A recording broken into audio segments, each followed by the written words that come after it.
Okay, so welcome to the supplementary lecture 3. So today we are going to talk about the laminar premixed flame.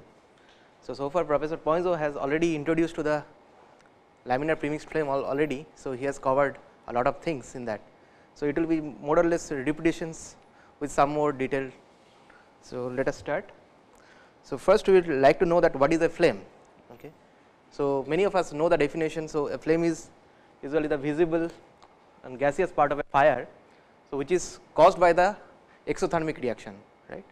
So it is basically caused by the exothermic reaction, and it occurs not in the entire volume of the mixture, it is occurring only at a localized area, right. So you see that there are many catchwords here, so these are very important. So it is occurring with the exothermic reactions, and also it is a basically a localized phenomena, right. So we know the different types of flames. So one is the laminar premixed flame, right. So you see that it is a Bunsen-Burnett flame here, and if you see this portion, and if you can plot a radial, I mean the one dimensional profile normal to the flame surface, then you will be able to see this type of distributions, right. So one side there is the reactants. So reactants are basically the fuel and oxidizer, right, and when it goes to the other side, so the reactants have depleted already, right, and we have the product. Okay. So the product basically goes like the temperature. Okay. So in this side of the flame, you see that there is only the reactant, on the other side you have only the products. Okay. So the temperature also rises. Okay. So this is the laminar premixed flame, and the reaction rate occurs only within a very thin region, right, as described by this dotted line. Now we will see what is a diffusion flame, right. So this is a diffusion flame which typically occurs in a candle. If you light the candle and if you zoom at this portion, right, you see that fuel and oxidizer, they are coming from the different directions, right. Here they are coming from the same directions, fuel and oxidizer, here they are coming from the different directions. Okay. So fuel and oxidizer are diffusing into each other, right, and then when they reach in a suitable proportions, when the fuel and oxidizer reach in a suitable proportion, there the combustion takes place, and that is manifested by the high temperature at that location. Okay. So similarly you can see the reaction rate here also. Okay.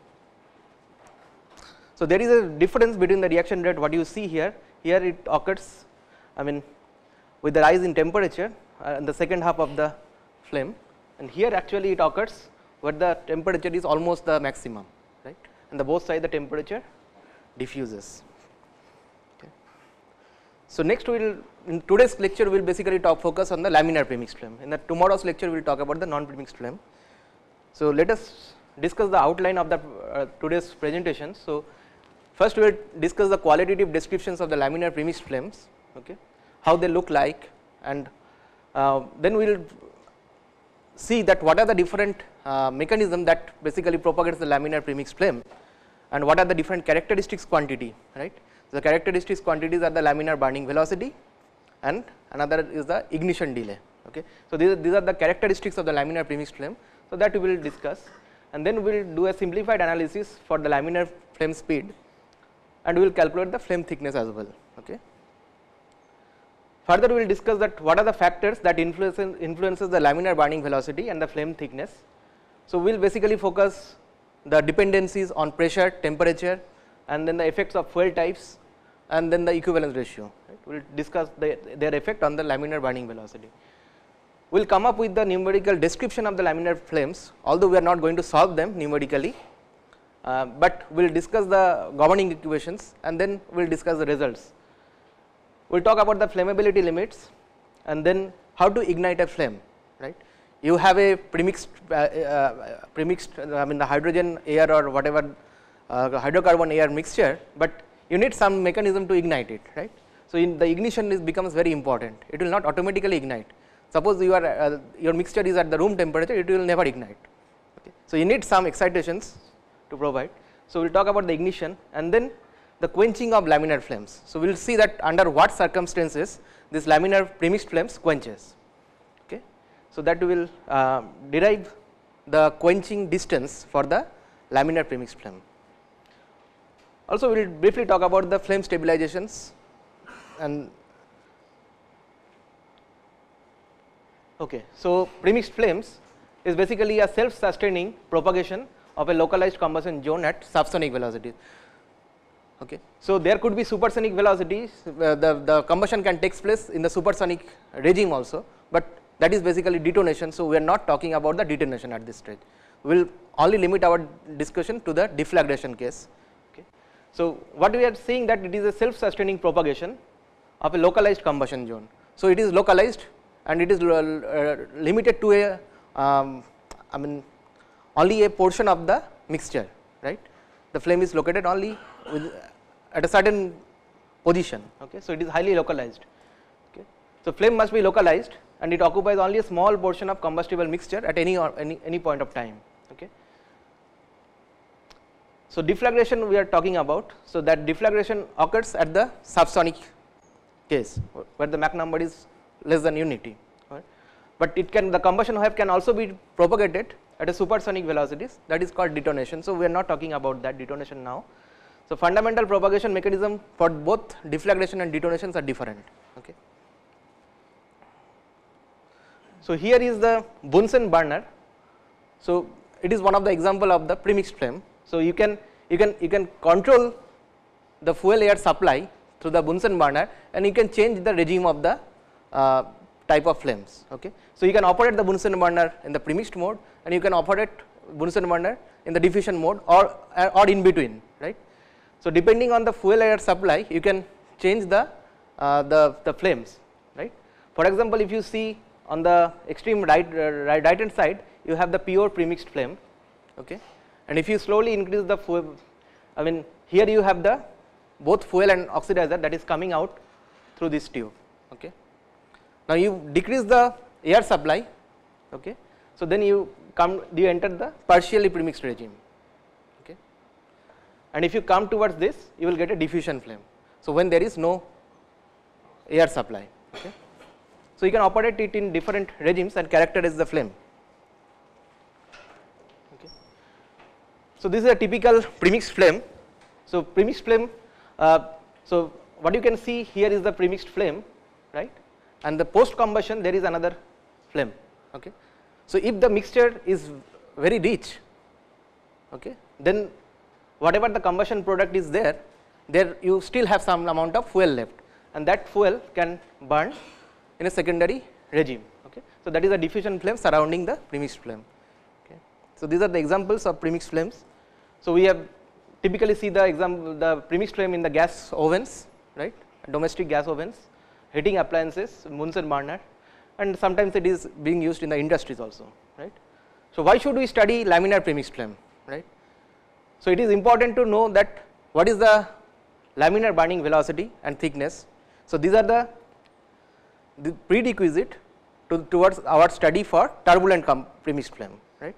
Unless we do not have a clear picture of this laminar burning velocity and the flame thickness, we will not be able to investigate turbulent premixed flame. So that is the prerequisite, and also the flammability limit of a mixture. Okay. So this study will give us that whether the mixture what you have created is flammable or not.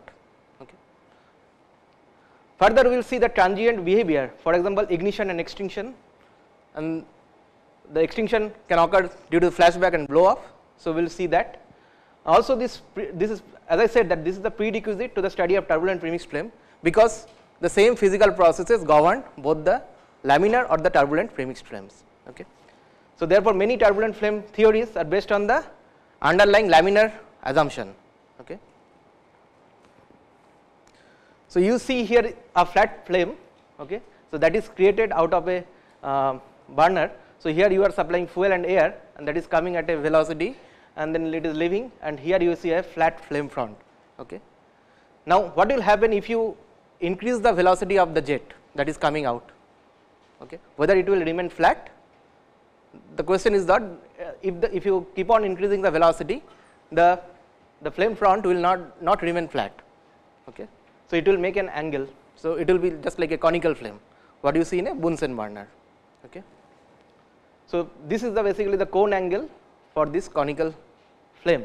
Okay. So inside this cone you have unburnt mixture. and the outside the cone you have the burnt products. Okay. Now, how can you control a premixed flame? So, the control you can do is by changing the equivalence ratio, right. You can change the equivalence ratio. So, this is a different definition of the equivalence ratio, I think you are all familiar. So, you can have different scenarios based on your equivalence ratio. Okay. So, if you have equivalence ratio greater than 1, okay, then you have the rich premixed flame. If you have the equivalence ratio less than 1, it is a lean premixed flame, and if the equivalence ratio is 1, you have just the stoichiometric flame. Now, these are the characteristics of a laminar premixed flame. So, what I said is the laminar burning velocity, that is represented by SL, okay, and another is the ignition delay time, tau ignition. Okay. So, we need to know that what are these parameters. Okay. Now, as I said that we can have either a flat flame or the conical flame. Okay. So, the key question is that what is the propagation velocity of a flame. Okay. So, we need to know what is the propagation velocity of the flame, how the flame structure looks like, okay. What controls the laminar premixed flame. So, whether it is dependent on the pressure or temperature or the equivalent ratio of the mixture or the fuel type, so that we need to know. Can we derive the laminar flame speed and flame thickness analytically? Okay. Yes, we can do. So, we will see that how to derive them and what factors influence laminar flame speed and flame thickness. So, we have several factors, for example, whether it is dependent on the equivalence ratio, temperature, pressure and the fuel. Okay. So, these are the questions we need to answer. So, let us start with a simple experiment. So, here you see a tube, okay, which is having an unburnt mixture, right. Now, you ignite here. So, what you expect is the flame will propagate towards this end. Okay. Okay. So, this is the unburnt mixture, the flame will propagate, and the propagation speed will be typically in this range of the laminar burning velocity. For any hydrocarbon, it is close to 0.5 or 0.4 meter per second for methane. Okay. So, now what will happen if you ignite at the close end? I think you remember Professor Poinzo was telling that if you ignite at the close end, so there will be the thermal expansion, right. So, the product gases that is getting formed is having a light, they are basically lighter than the unburnt mixture, okay. And then there will be the expansion, and you see that the propagation speed is typically 3 meter per second, in the order of 3 meter per second. Okay. So, it is higher than this case, that is because of this expansion of this, okay. And you can basically calculate that how much it should be. Okay. Now, what will happen if you ignite in the both end? You see that the flame will propagate in the both directions, and in this direction it will propagate with 0.4 meter per I mean in this direction it will propagate with 0.4 meter per second, whereas on the right side it will propagate at a faster rate. Okay. So, these are the propagation speed of the flame, and they are very different. Okay. So, we need to distinguish between the laminar burning velocity and flame speed. Okay. So, the laminar burning velocity is characteristics for every fuel. So, if you change the fuel, you get a different this burning characteristics, okay, and relative to it is relative to the unburnt mixture. So, the flame speed, so this is the flame speed, is typically the laminar burning velocity plus the underlying velocity of the flow. Okay. So, the flame speed in this case will be the laminar burning velocity. So, this is basically the characteristics of the fuel, and that is superimposed with the underlying flow velocity. Now, what will happen? So, when you ignite the flame, there is a flame front. Okay. So, the unburnt mixture is coming at a velocity SL, and the burnt mixture is leaving. Okay. So, the subscript U is the unburnt, and the B is for the burnt. Okay. So, if you have to conserve the mass, and then this rho U times the velocity that is coming in should be equal to the rho B times the velocity of the burnt mixture, right. So, this is from the continuity. So, you can calculate that what is the velocity of the burnt mixture, burnt product. Okay. So, that is typically, this is basically rho U by rho B, right. So, rho U is higher than rho B, right. So, the order is around 7 to 8 times. Okay. So, depending on your laminar velocity, your burnt product velocity will be 7 or 8 times higher, okay, right, because it is the density is inversely proportional to temperature from the ideal gas law. Now, let us analyze this conical flame. So, we will talk about the 2D geometry at moment, and the flame is having at an angle. Okay. So, now we are interested to find that what is the angle that it makes. Okay.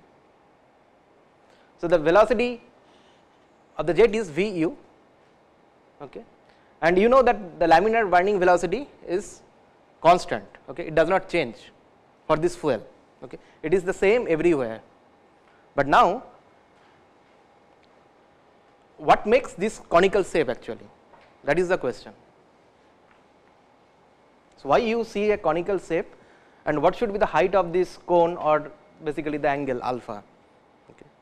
So, you need to match the incoming velocity. So, at the flame front, so whatever velocity that is approaching here normally to the flame has to be equal to the laminar burning velocity. Okay. So, you need to take a component of Vu in the perpendicular to the flame direction, okay, and then you will be able to calculate this angle alpha, or otherwise if you measure this angle alpha, you will be able to calculate the laminar burning velocity. So, in the experiment, typically you have a jet, you know what is the velocity of the jet. Now, you can measure the angle alpha from your experiment, and then you can calculate the laminar burning velocity. Okay. So, what you need to do is that in the normal direction of this flame, you need to do the balance. Okay. So, SLU is the velocity, the laminar burning velocity, and that has to be equal to the Vu or UU, that is the velocity of the jet that is coming, times sin alpha. Okay. Similarly, along the flame you can write down the component, okay, and from that you can calculate the angle alpha. So, that is basically sin inverse of the laminar burning velocity divided by the jet velocity. Okay. So, if you can measure angle alpha and you know what is the jet velocity, you can calculate the laminar burning velocity. Okay. So, that is a simple way to measure, but you know in experiment it is really difficult to measure this cone angle perfectly. Okay. And sometimes and very often you see that it is not a conical surface, I mean there is a curvature associated with that. So, now you do not know that what will be the angle alpha. So, it is little difficult to prescribe this angle alpha, but otherwise this is one simple approach to calculate the laminar burning velocity. Okay.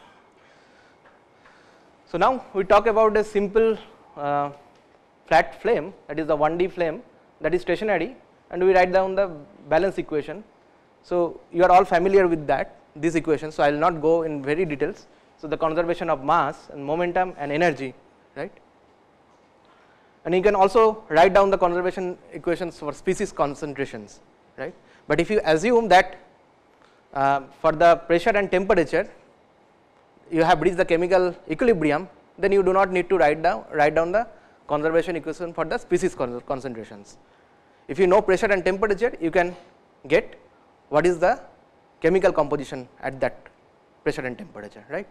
So, essentially you can eliminate the species conservation equation, and that is why I have not written here, but if you see that you have the following unknowns, right. So, u1, u2, so these are the two velocities, and the rho 2, and then pressure is P2, then temperature and but you have essentially 3 equations and the ideal gas law. Okay.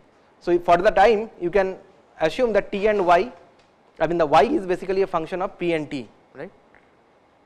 So, still you have 5 unknowns, but 4 equations, right. The solution is non-trivial. Okay. So, we have only one equation, I mean we do not have another equation to close this system. So, now we have infinite number of solutions. So, what we have to do is that how we are going to solve this. Okay. So, that is a different situation.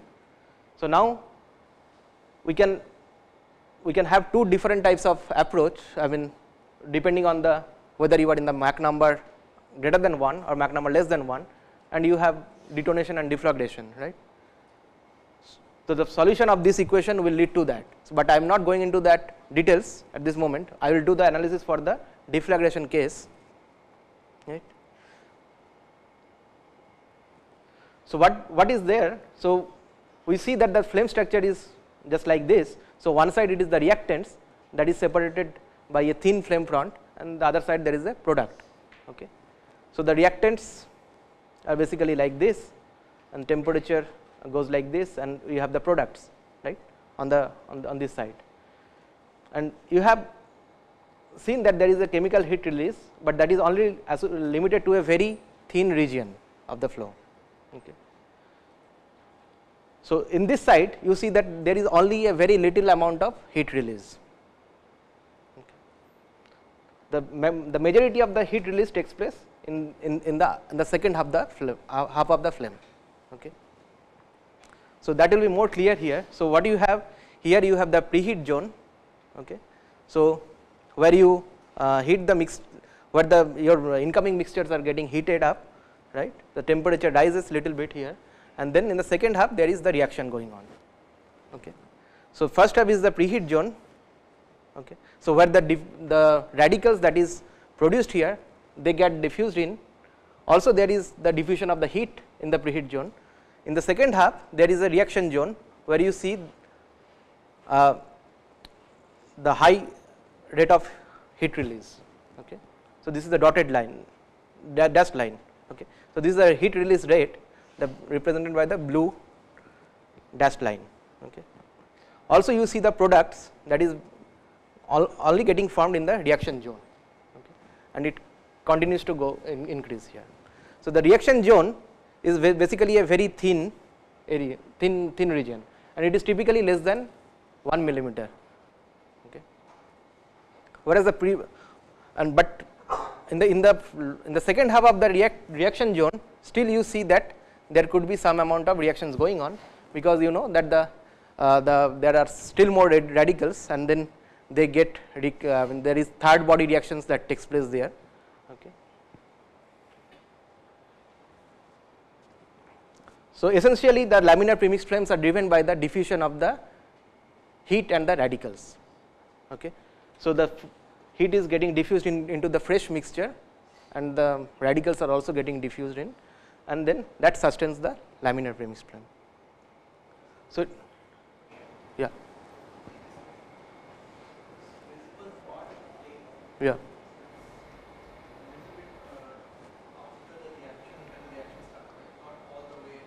I think this should cover the entire area, right.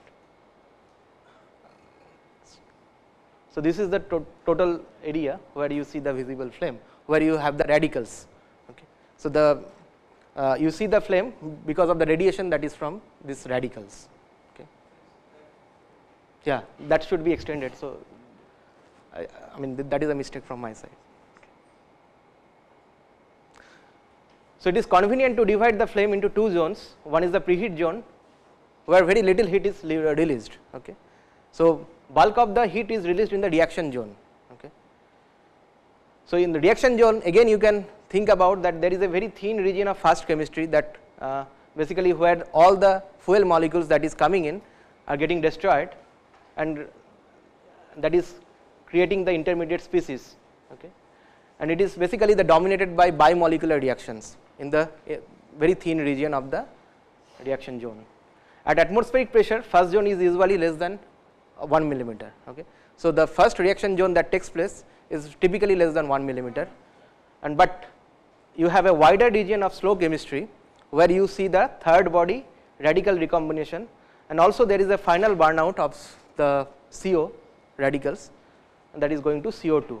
So, this reaction basically is slow. If you have followed the lecture of Professor Vaibhav Argode yesterday, so these are basically the slow reactions, and it takes a lot of time or distance to take place. So, at atmospheric pressure this zone may extended several mm. Okay. But this is very thin region where the fast chemistry is dominated, and you see that the destruction of the fuel molecules, and which lead to creation of the intermediate species. Yeah. In the preheat zone, there is a diffusion of a temperature and it preheats the reactant. Right. Is there any oxidation going on around the preheat? It is not. It is more or less actually what is happening there. You see that the heat is diffusing and only a very little amount of fuel may get distracted. Can you call it as a heat release? Is it heating of the mixture? It is heating of the mixture. Basically, it is heating of the mixture that is coming. The fresh mixture is coming to the flame front and it is getting the heat from the flame. So it is basically the diffusion of heat. Okay. So there are many theories to calculate the laminar burning velocity. So the thermal theory, that is you have already discussed a lot of things. So the thermal theory and the mass diffusion theory. So I will not go into the details of them, but next we will do the simplified analysis of the laminar burning velocity. So we have will do the 1D analysis and we have steady state. So there is no temporal term. So our governing equations are the continuity equation, which if you write, you see that m dot double dash. So this is the mass flow per unit area, right? So that is equal to constant. So rho u. Okay. So another is the species conservation equation. So you can write down this species conservation equation. You can get it from the Fick's law of diffusion. Okay. And then you have this energy equation. So you can derive this form of energy equation from the Schwab-Zeldovich form. Okay. And you can there will be basically a summation of HFI m dot I triple dash.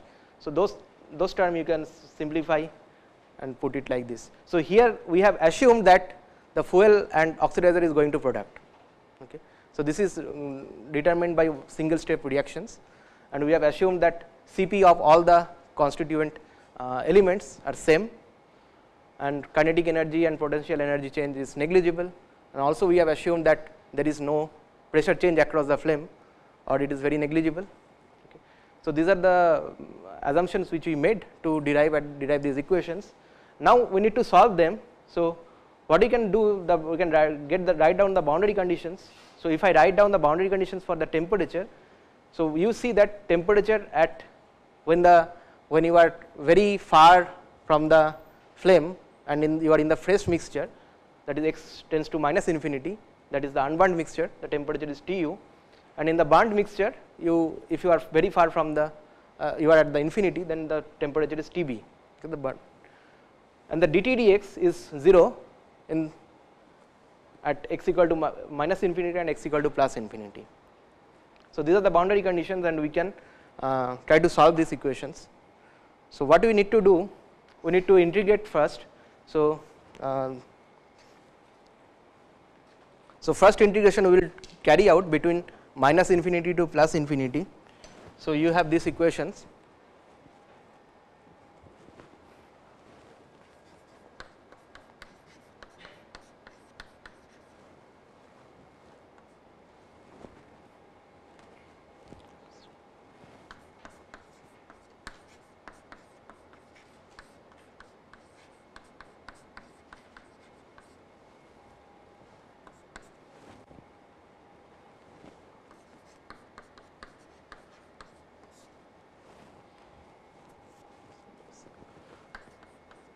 So we will integrate it between minus infinity and plus infinity. Okay. So what will happen? We will see that the first term, if you integrate, it will be basically m dot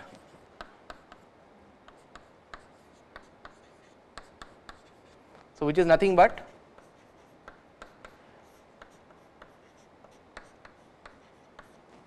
m dot double dash multiplied by Tb minus Tu. Okay. And if you integrate this term, it will be 0, right? Okay. And then this term, if you integrate, okay, and you can write this term as a mean chemical reaction term. Okay. So that is basically you can write it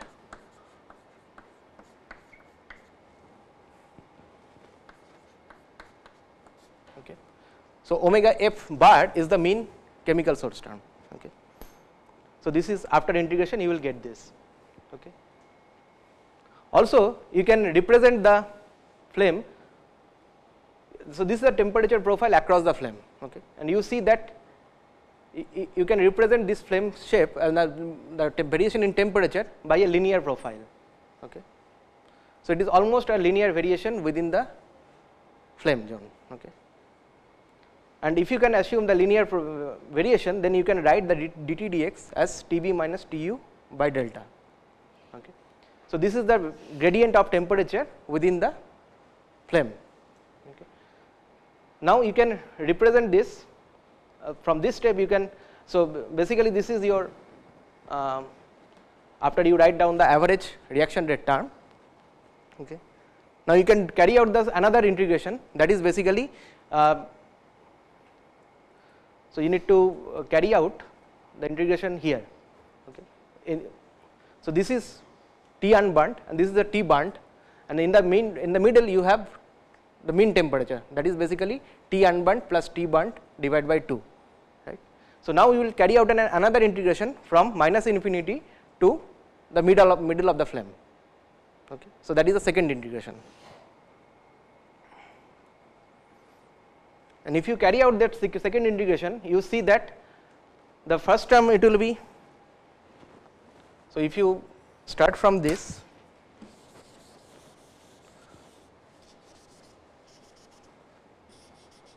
okay. So your limit basically you are doing it up to the center of the flame, okay.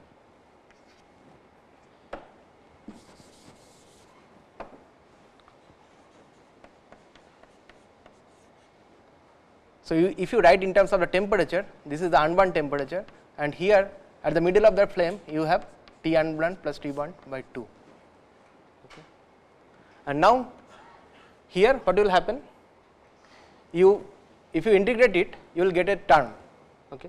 So if you put the limit, so T unburnt side it is 0, the dt dx is 0, but at the center of the flame you have some slope, okay. So dt dx is non-zero, so that you can put here. So this is basically dt dx at the middle of the flame, okay. So that is basically Tb minus Tu by lambda, okay.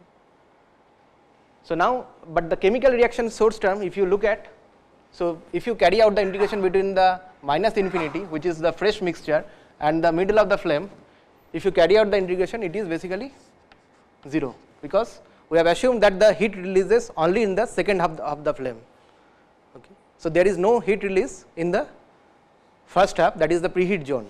The bulk of the heat release takes place only in the reaction zone, okay. So this is 0. So by that you are basically forming another set of equation, okay. So now you have two equations.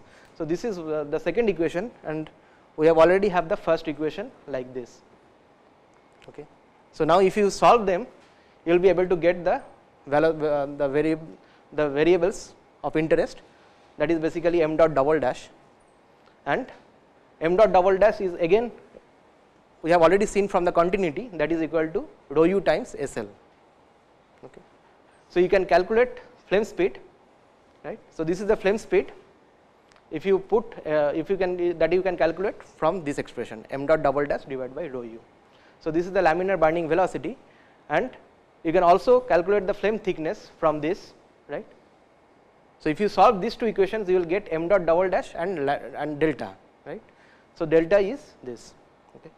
So what you see that flame speed is proportional to the reaction rate, the mean reaction rate term, it is inversely proportional to the rho u and the square root of rho u, and it is also related to the thermal diffusivity, right. If you have more diffusion of heat, right, if your diffusivity increases, your flame speed will also go up, right. And there is another term S, which is basically the stoichiometric ratio, right. So it is also dependent on the fuel, right. So these are the variables which are basically governing the laminar burning velocity. Now this is the flame thickness. What you see that again the flame thickness is proportional to the square root of diffusivity, right. It is inversely proportional to the heat release rate, okay. And if you see, you can simplify this expression, and then you will get delta is basically 2 times alpha divided by SL. So if you if your laminar burning velocity increases, you get more thinner flame, right. If SL increases, then your delta decreases, your flame becomes narrower. Okay. So these are the results. So what we have seen that the burning velocity is proportional to alpha, that is the diffusive transport, and it is also proportional to the reaction rate, okay, from this expression. And typically for hydrocarbon flames, you have a diffusivity which is basically in the range of 10 raised to minus 5 to 10 raised to minus 4 meters square per second. This is the laminar diffusivity which we are talking about. And then the chemical time scale is this, and you get a laminar burning velocity in the order of 0.1 to 0.5 meter per second. For methane, it is around 0.4 meter per second for equivalence ratio of 1 at 1 atmospheric pressure. So the flame thickness is in the range of 0.2 to 0.4 mm. Okay. So the flame is very narrow region. Okay. So we have a example problem. So you can see it when you are at your leisure time. So basically, it is a stoichiometric propane-air mixture. So for that, we know the adiabatic flame temperature, that is the burnt mixture temperature, and then the initial temperature of the reactants were 300 Kelvin. And first, we are basically interested to calculate the laminar burning velocity. So we need to know what is the mean reaction rate and the diffusivity constant. So what do you need to do? We need to calculate the reaction in the reaction zone. Basically, your temperature is, so reaction zone is the second half of the flame. So the temperature will be higher than the, it will be close to the burn temperature, right. So in the middle of the flame, you have a temperature like Tb plus Tu by 2, and this is the fully burnt temperature. So in the reaction zone, the average temperature is around 1770 Kelvin, and you can calculate the mean fuel mass fraction and oxygen mass fractions in the reaction zone, okay. And then you can basically calculate the reaction rate, okay. So this is Arrhenius reaction rate expression, and you know all the constants, right. So this is 0.1 and 1.65, and Kf is also known. So you can calculate omega f, right. Now you need to have the fluid properties. So fluid properties, basically you need to have the diffusivity. So diffusivity has to be obtained at the mean temperature, right, that is mean flame temperature, right. So that is Tb plus Tu by 2. So at that temperature you need to calculate the diffusivity, but the reaction rate you evaluated at a higher temperature, right, 1770 Kelvin, but here you are evaluating at 1280 Kelvin. Okay. So that then you can calculate alpha, and from that alpha you can calculate the laminar burning velocity. So for propane-air mixture, stoichiometric mixture, it is, if you calculate this, it will be 0.425 meter per second. So now we will quickly talk about the numerical simulations, what you can do to calculate the laminar burning velocity and other other parameters, other quantities of interest, right. So again you have the continuity equation, and then the species conservation equation, and the energy conservation equation, which we are all familiar with. So I am not going into the details. The boundary conditions, what you need to enforce is the same. So at x equal to minus infinity, you have the unbound mixture, and the dt dx is equal to 0 at x equal to plus infinity. Similarly, the species boundary conditions are also there. So you can just solve them numerically, and then you will be able to obtain the temperature and the species profile along the flame, okay. And also you will be able to calculate the m dot double dash, okay. So if you know m dot double dash, you will be able to calculate the laminar burning velocity, because m dot double dash is equal to rho u times SL. So you can calculate the laminar burning velocity from that. So this is so after computation you can plot your results, right. So this is a typical plot for the methane-air premixed laminar flame, okay. So it is computed using the GRI mechanism.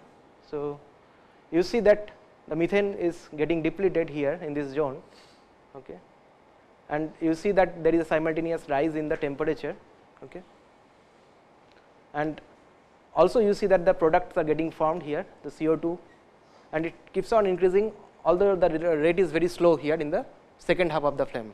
Okay.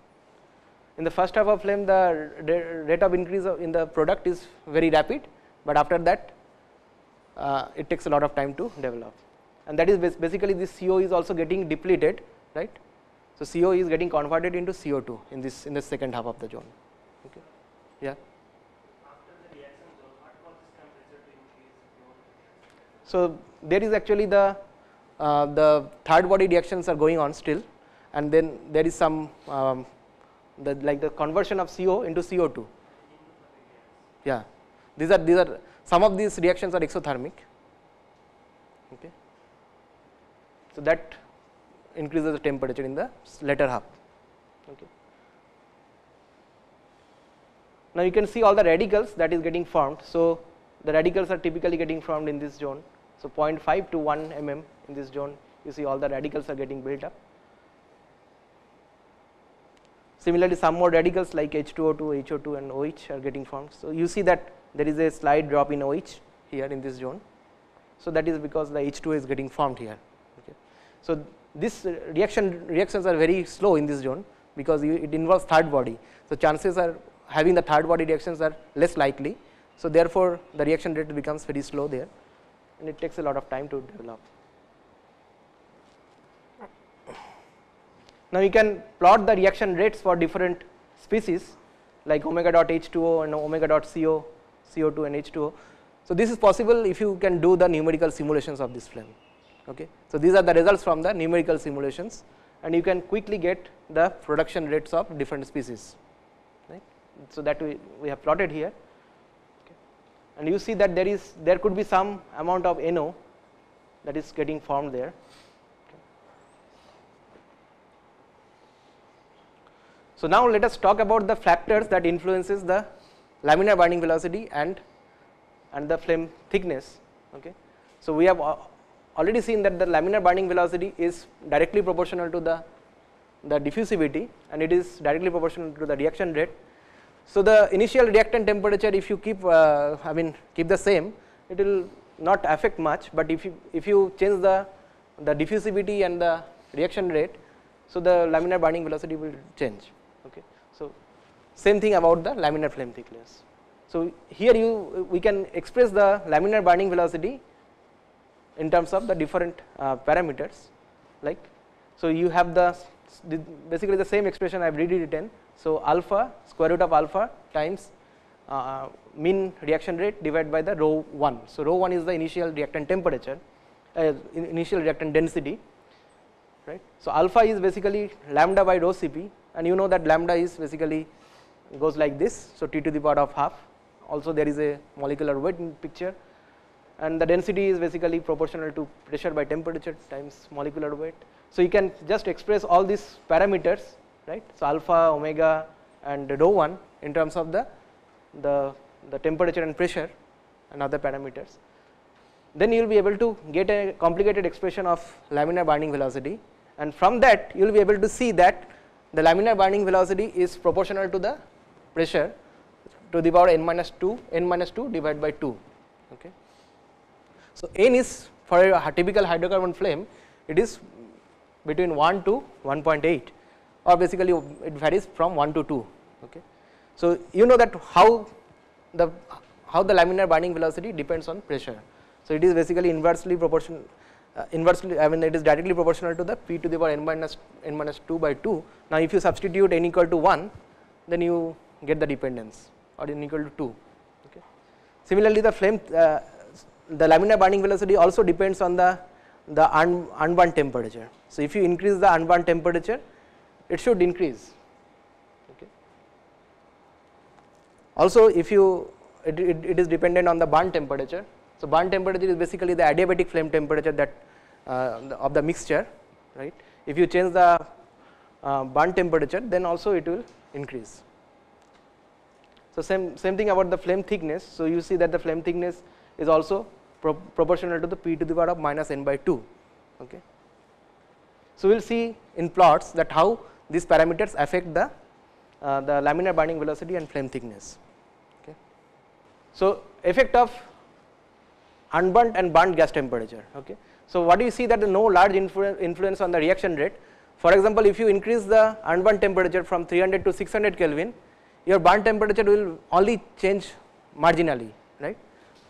So, you can calculate the adiabatic flame temperature and you will be able to find that the burn temperature only changes from 2230 Kelvin to 2360 Kelvin. So, there is not much change. Okay. So, here you see that so if you increase the diffusivity, diffusivity increases as TU increases, right. So, if you change the temperature of the incoming reactant, so you know the temperature increases, so the diffusivity directly increases, okay, with the temperature, and therefore laminar burning velocity increases. Also, if you change TU, the reaction rate is supposed to change, and then the laminar burning velocity will also increase. If you increase TU, then the density of the unburned mixture will increase, okay, and then again the laminar burning velocity will increase. Now, flame thickness decreases in all the case as SL increases, because you know the flame thickness is inversely proportional to the burning velocity, right. So, here are different cases. So, suppose in the case A, you start with a reactant that is at 300 Kelvin, your burn temperature is let us say around 2000 Kelvin, okay, and that is the reference case, and you have SL by SL for the case A, that is 1. Okay. Similarly, the flame thickness is 1 here. It is a normalized burning velocity and normalized flame thickness. Now, for case B, if you increase the unburned mixture temperature from 300 to 600 Kelvin, your burn temperature will increase from, and now you see that your laminar burning velocity will become 3.64 times the laminar burning velocity of the case A, right, and you see that the flame thickness will decrease. So, it will become 0.65 times of the case A.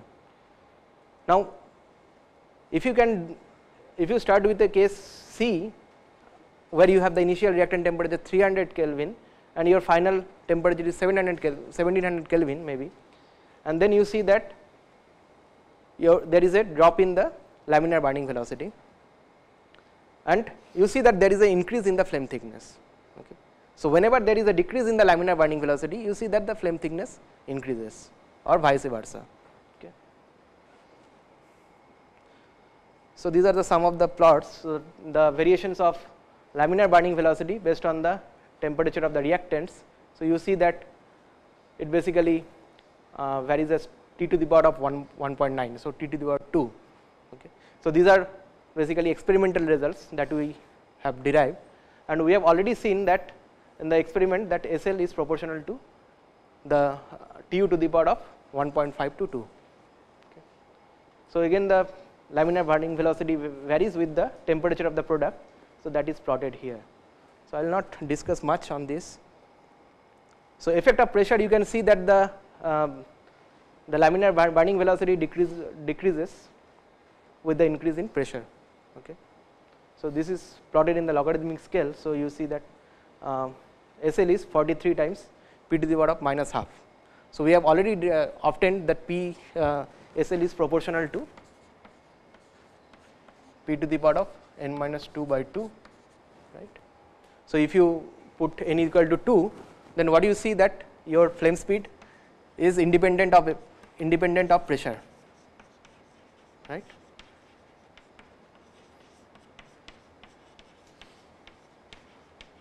If you have n equal to 2, then the flame speed should be independent of pressure, but in experiment you see that there is a dropping trend. Okay. So, our analysis is actually very much simplified, so it does not produce the desired result, right.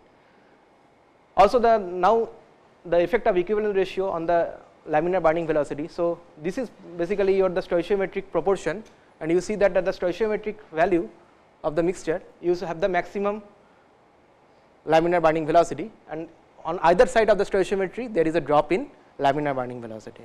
Okay. And same thing happens to the flame thickness. So, if the laminar burning velocity decreases, then the flame thickness will increase. So, it will be just reverse. Okay. So, the trend is reverse actually here. Okay.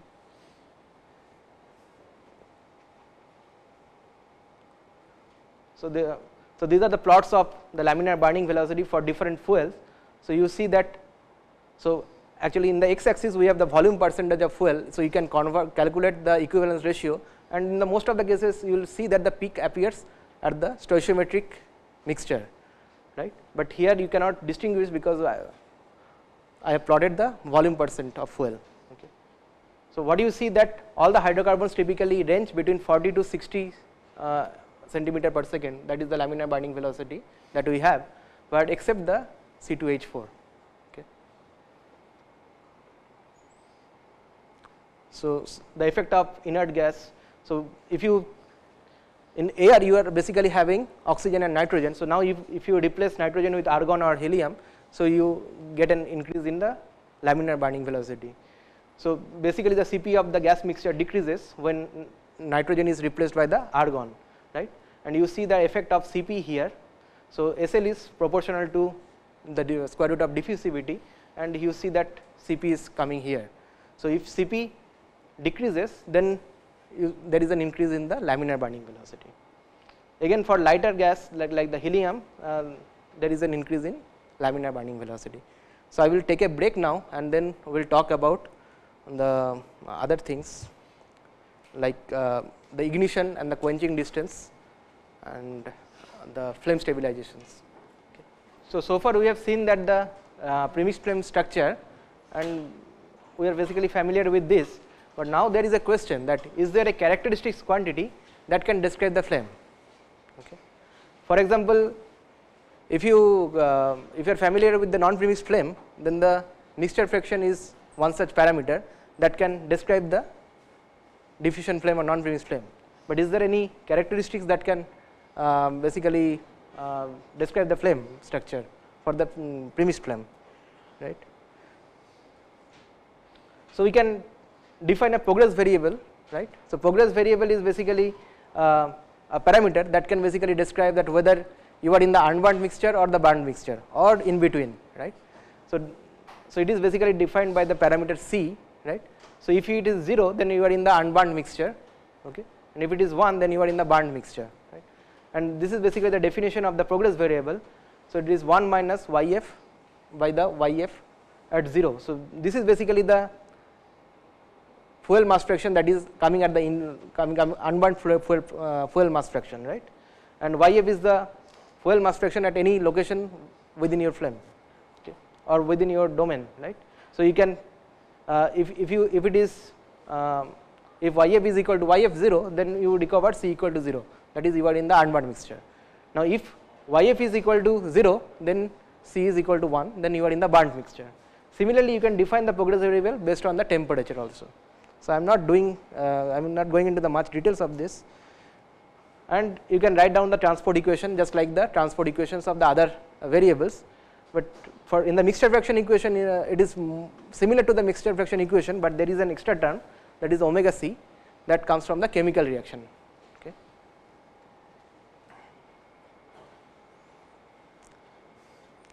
So now if you see the flame tips of different premixed flame, for example propane and the methane, you can see, then you see that here you have basically a strong tip, okay, at 0.53, okay, for the propane, whereas for the methane you see that it is at 1.52 the flame tip is stronger, okay, and at 0.58 in the lean mixture you see that a weaker flame tip. Okay. So this is one interesting phenomena that has been observed and reported by this researcher. So I will just I will not go through this slide because already Professor Poinzo has described something about the flame stretch. So you are all think I will skip this. Okay. So now we will quickly discuss the effect of the Lewis non-unity Lewis number effect on the premixed flame, right. So if you have a lighter fuel, for example methane, okay, the molecular weight of the methane is lighter than the molecular weight of the mixture of the product, right, or the fuel molecular weight is the smaller than the molecular weight of the mixture, and for equivalence ratio if it is less than 1, the Lewis number if you calculate based on the fuel the fuel is the deficient species, right. It is deficient species if it is the equivalence ratio is less than 1, only less amount of fuel is present. Okay. So, you can calculate the Lewis number based on the fuel here, and that decreases if you decrease the equivalence ratio, right. And therefore, you see that the laminar burning velocity also decreases for the lean mixture, okay. And flame tip is very weak, right. If you see that the methane flame, that is basically the lean mixture, 0.58 is the mixture the equivalence ratio, and you see that the flame tip is very weak and it is basically open here, okay. And here you see that the it is for the rich mixture you have the a stronger tip. Okay. Now, if you consider a heavy fuel, for example propane, here your molecular weight of the fuel is greater than the molecular weight of the mixture, right. You can calculate the propane molecular weight. So, it will be always greater than the molecular weight of the mixture, and if you calculate this Lewis number based on the deficient species, right. So, if the Lewis number increases with the decrease in the equivalence ratio, and you see the flame tips is basically stronger for the sufficiently lean flame. So, here you see for the lean flame you get a stronger tip. So, that is the completely opposite phenomena that you observed in the methane case. Okay.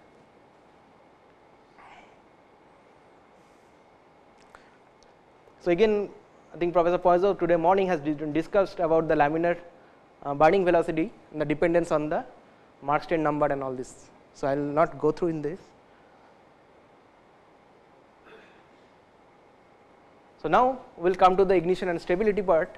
So, how can a flame be initiated, right? So, if you have a mixture, can you ignite it? Okay. So, you need to supply some amount of ignition energy, right. Again the second question is that when can a flame propagate? Okay. So, that is basically related to the flammability limit. So, whether you will be able to sustain the flame or not. If you are having the equivalence ratio is linear than some threshold, you will not be able to ignite the flame.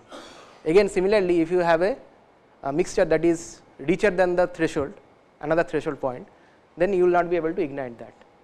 And also we will discuss the flashback and blow off, and also how can we ensure flame propagation, right, that is the flame extinction. So, analysis using methods based on the laminar burning velocity will be considered only. So, how do we ignite flames? So, we can either increase the temperature of the reactants, or we can form radical pools. So, if you have more radicals, then they will participate in the, they will carry forward the chain reactions and the pressure. Okay. So, the practical approach is basically you can utilize a pilot flame. You can stabilize the flame by a pilot flame. Okay. So, you have the reactants at the coming at the center. You can have a surrounded that central jet can be surrounded by a pilot flame.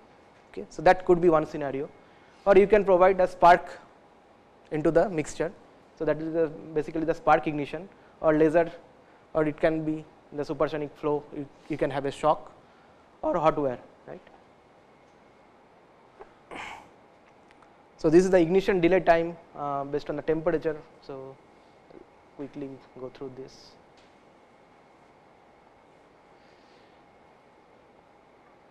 So, now I will talk about the how to stop a flame, that is basically the quenching. Okay. So, when you have a flame, suppose you have a mixture that is coming out of a tube, and then if you slowly decrease the velocity of the incoming jet, so what will happen to the flame? So, the flame will try to match the velocity of the incoming jet, right, and it will, when it will not be able to sustain, it will slowly enter the tube. Okay. So, that is basically called the flashback. Okay. So, now if the flame enters into a channel or slot or the pipe which is having a larger diameter, then it can propagate into that. But if it enters into a sufficiently small channel or slot or pipe, it may not be able to sustain there. Okay. So, there will be enormous amount of heat loss that will not be the flame will not be able to support. Okay. So, the flame, whatever the chemical heat is getting released by the flame will be lost completely by the heat transfer to the surrounding walls. Okay. So, if you decrease the channel diameter, the pipe diameter or the channel width, then you will be able to see that under certain critical diameter or critical width, you will not be able to sustain the flame, and that is basically called the quenching distance. Okay. So, we will try to have a derivation of this. Okay. And also again we will see how to start a flame. So, suppose you have a mixture, so you want to ignite it. So, how much amount of energy needs to be transferred, so that we can calculate.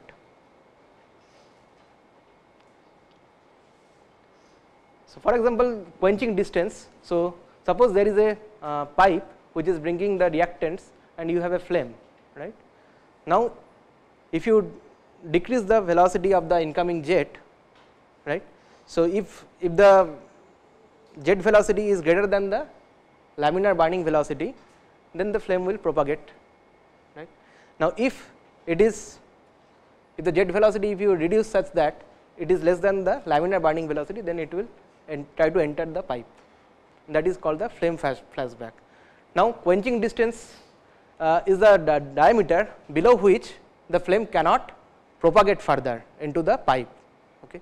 So, suppose you make it narrower here, right. The flame will try to enter this narrow region here, but it may not be able to survive there.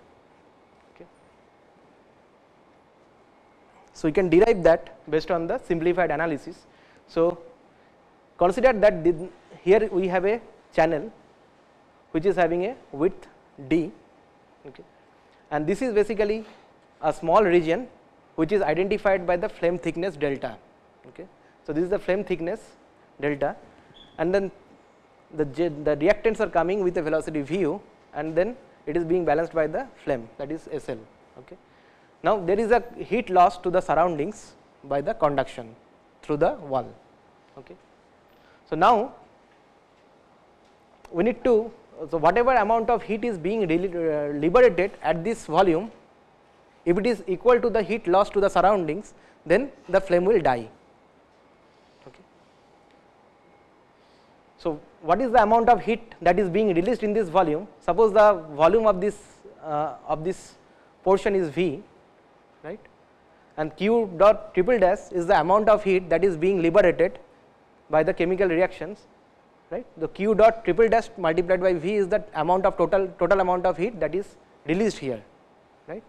Now, that is equal to the heat that is lost by the conduction. Okay. Now, we need to find that what is the heat that is lost due to the conduction to the wall. Okay. So, now this volume V can be written as delta times L times D. Now, delta is the flame thickness and D is the width of this slot, and L is the perpendicular to the direction plane of this board. So, this is the volume, right. So, you know this. Now, we need to find the expression of the heat conduction. Okay.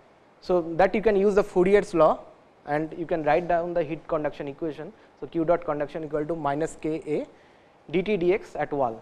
So, now for simple analysis we can assume it is a linear profile, although it is not a linear distributions. So, you can approximate it as a linear variation. So, here you have the burnt temperature at the center of the flame, and here you have the wall temperature, right, at the pipe or at the channel at the end of the channel. Okay. So, now you know that what is the dt dx at the wall. So, dt dx will be Tb minus Tw divided by d by 2, right, and area is 2 times delta times L. So, delta is the basically the thickness. So, delta is the width of this slot, and L is in the perpendicular direction. So, 2 times delta times L is the total area. Okay. So, you can put that here and simplify. Then after that, again now you have calculated the dt dx at wall, that is Tb minus Tw divided by d by 2. Since the variation is not linear, it could be non-linear. So, we will not write directly 2, we can write a parameter b which could be different than 2, right. but if it is linear, then B is basically 2. Okay. So, for nonlinear profile, there will be some value of B which is greater than 2. Okay. So, B could be 4 if you have a parabolic distribution of the temperature, right. So, at the center of the flame you have the burn temperature, that is Tb, at the wall you have the unburned temperature, that is or the wall temperature Tw, and this is d by 2 is the half width of the slot. So, now we all know all these terms. So, we can just solve this equation and we will be able to calculate the unknown. So, unknown will be basically we are interested to obtain this value d. So, what is the value of d? That is the quenching distance, so below which the flame cannot propagate or it will die. So, we are interested to obtain this value d. So, when we know all these value, we can plug in them that and we will be able to calculate d, right. So, there is some procedure here, but unfortunately I cannot go through the detailed derivations.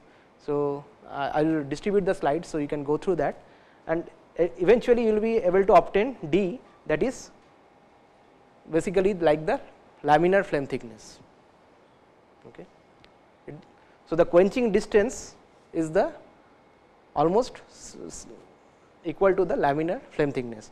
There could be some factor that I have discounted, but it is just like the laminar flame thickness. So, now we know the laminar flame thickness of the different hydrocarbon flames. So, that is basically in the order of less than 1 millimeter, 0.2 to 0.5 millimeter, right. So, the quenching distance could be very small. Okay. So, below this quenching distance the flame cannot propagate. So, that is so when you need to design a premixed flame system, so it is better to ensure for the safety. So, you should have this quenching distance somewhere. So, otherwise the flame can enter the tube and finally it can travel towards the reactant where you keep the reactants, and there could be some catastrophe. So, that we have to avoid. So, we need to have some flame arrestor or something like that to where the flame will die basically. So, here actually I have plotted the laminar flame thickness. So, this is basically the laminar flame thickness, right. So, this one is the laminar flame thickness, and the quenching distance is basically same. I mean the quenching distance d is almost similar to the laminar flame thickness. There could be some factor, right. So, that is, so this one is the your quenching distance. Okay. So, it is almost similar to the laminar flame thickness, what you see. Now, the flammability limit we can talk about. So, here is one simple experiment. So, you can have a combustible mixture and you try to ignite here at the center of the pipe, and now depending on that if it ignites or not, you will be able to know that whether your mixture is flammable or not. Okay. So, you can carry out this experiment at different conditions like pressure, equivalence ratio and the unburned gas temperature, and you will be able to know that whether the mixture is flammable at that condition. Right. Now, there are two limits, the lower limit, the 5 min.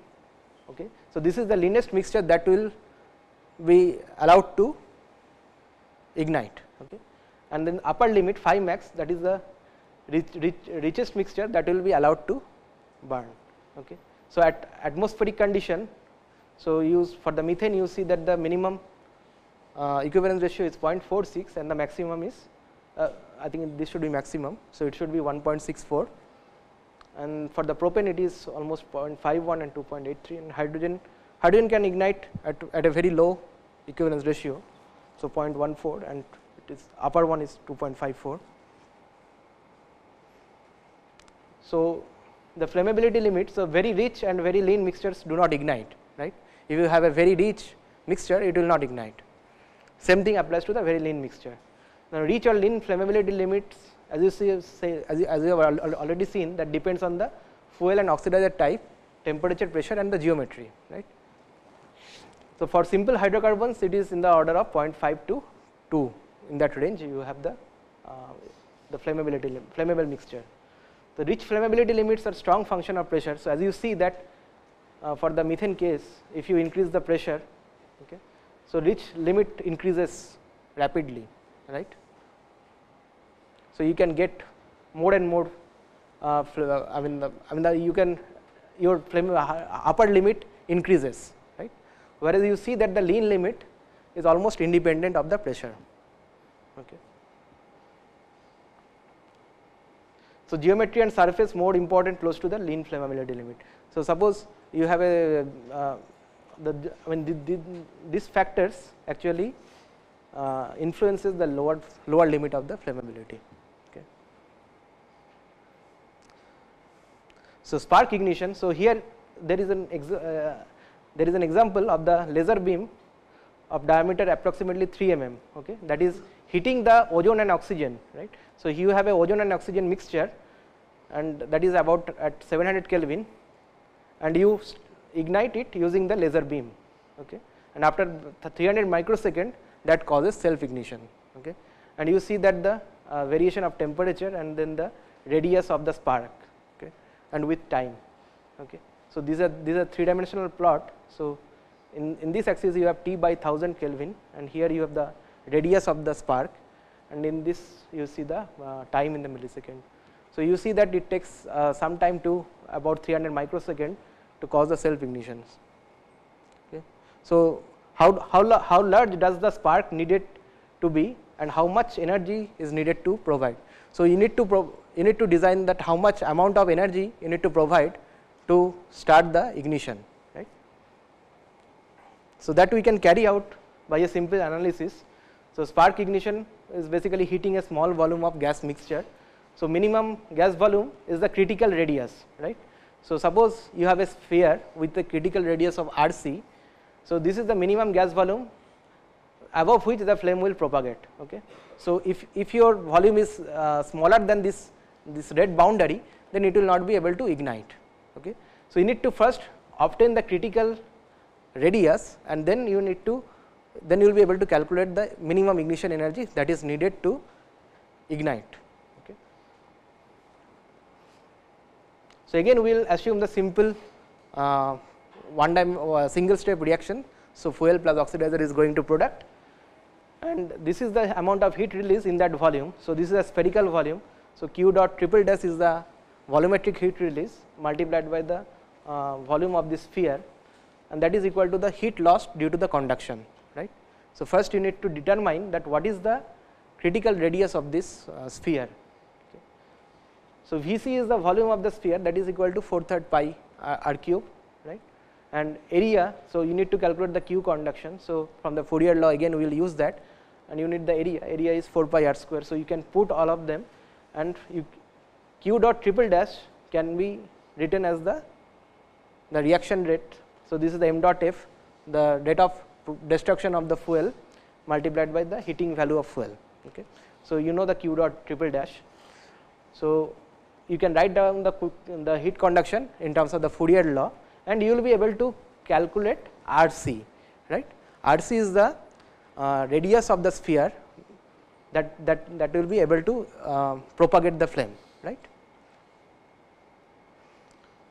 So, again you can assume this heat conduction as simplified form, and you can in terms of the heat transfer coefficient following the Newton's law of cooling, and Tb minus Tu. So, the Tb is the burnt mixture and Tu is the unburnt mixture. So, here so this is the heat conduction term, and then you can just write down the equations and solve it, and I am not going into the details of that. And then finally, you will be able to calculate the this relationship. So, that basically gives the radius of the sphere that will be able to ignite. Okay. Right. And then if you write in terms of the average reaction rate and then the heating value, you will be able to compute the critical radius of the sphere, right. And finally, you can again simplify it by in terms of the SL and like the laminar burning velocity, right. So, this is the equation that you obtained, and then you substitute these values, and finally, you will recover RC as this value. right. So, this is the critical radius of the sphere that will be able to propagate the flame, and it is directly proportional to the diffusivity and inversely proportional to the laminar burning velocity, right. Further, you can also obtain this in terms of the laminar flame thickness. So, you can just put this expression of the laminar flame thickness in terms of the laminar burning velocity, and you will be getting this expression. So, this is expression is in terms of the laminar burning velocity. The same expression you can write in terms of the flame thickness, and you will be able to get this. So, again you see that RC is just some factor times the laminar flame thickness, right. So, just like the quenching distance, here also you will see that the critical radius is a function of the laminar flame thickness. Okay. When you know the critical radius, you will be able to calculate the ignition energy, and here we will basically that is obtained from the Williams criteria. So, Williams first criteria. So, ignition energy is the amount of energy that needs to be supplied to the volume to take it from the unburnt to the burnt temperature, right. We have a sphere, of diameter RC. So, initially it was at TU, so we need to take it to the TB, right. So, the amount of heat that needs to be supplied to this sphere to take it from TU to TB is the ignition energy, right. So, that is basically mass of the sphere times Cp times Tb minus Tu. Now, mass of the sphere is basically rho b times the volume of the this is the burnt density and times the volume of the sphere. So, you can put all this value, and then you can obtain the ignition energy, right. So, what you see that the ignition energy is directly proportional to the flame thick the square cube of the flame thickness, right. So, if for your hydrocarbon-air mixture, if your flame thickness is more, right, if your flame thickness is more, you need to provide more energy to ignite, right. So, if you have a 2 times the flame thickness, you need 8 times ignition energy, right.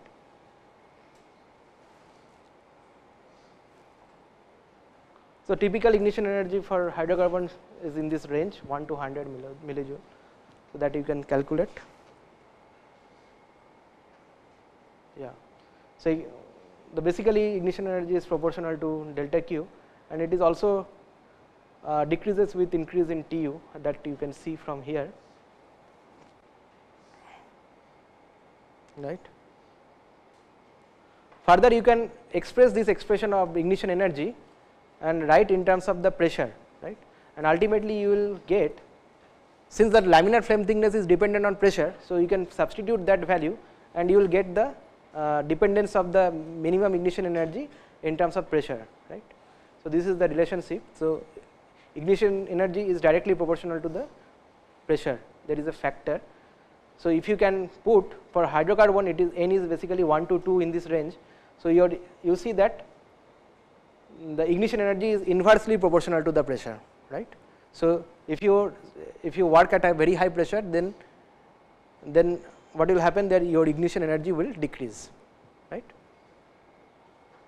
Okay. So, this is the dependence of ignition energy on pressure. So, what you see in the x axis is the pressure in millibar in bar, and the ignition energy in this y axis, and you see that it is linearly varying.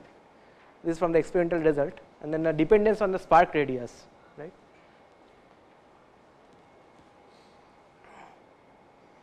Again the same, the minimum ignition energy and the variation with the pressure.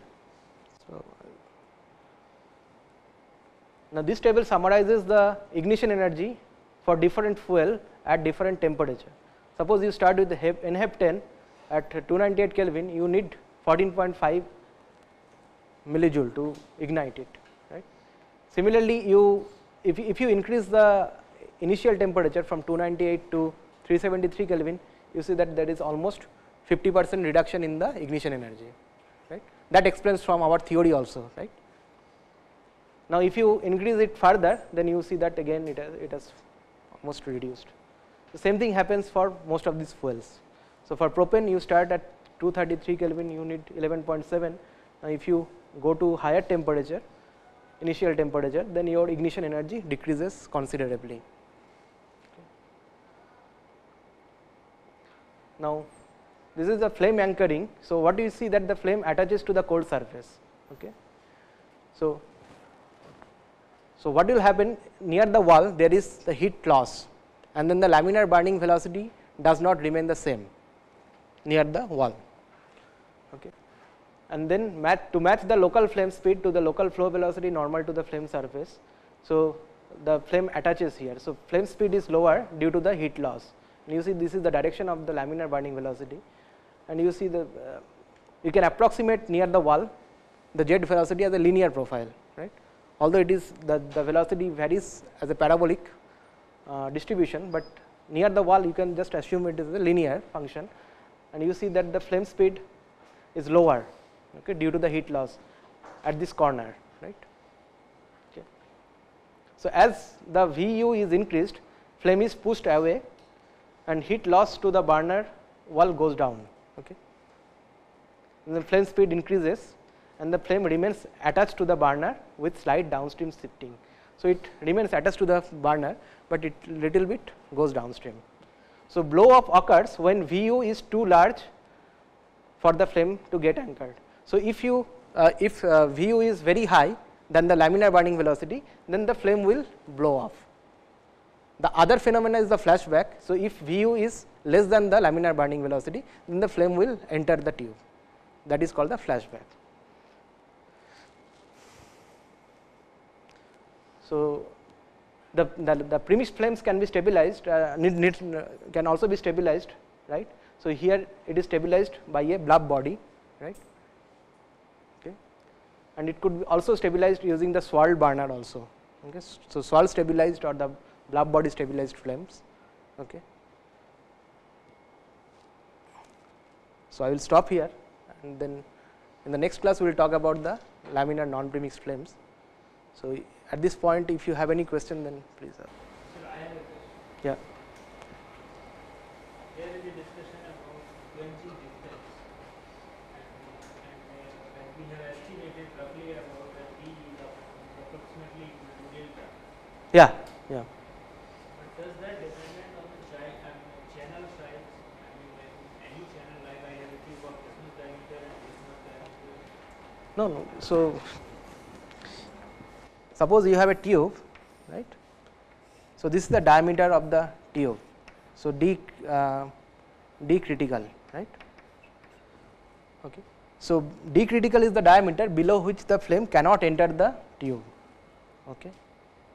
If it is more than this, then the flame will propagate to the tube. Okay.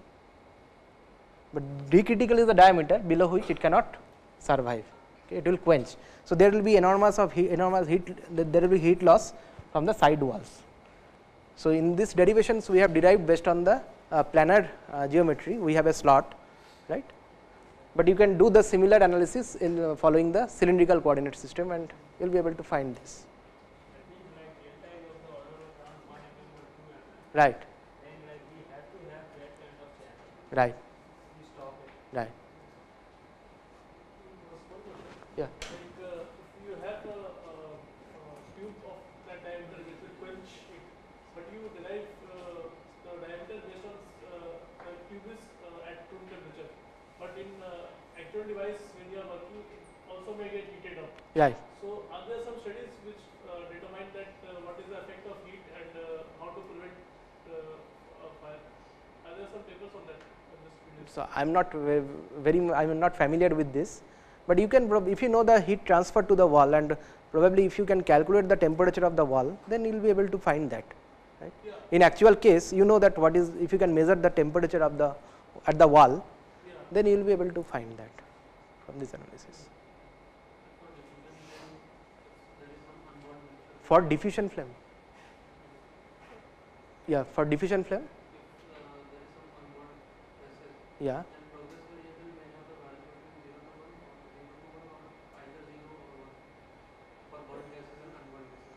So, we are talking about the laminar flame, and the progress variable is applicable to the laminar flame only, and if it is the progress variable is 0, if you or at the unburnt mixture. If you are at the burnt mixture, then it is 1.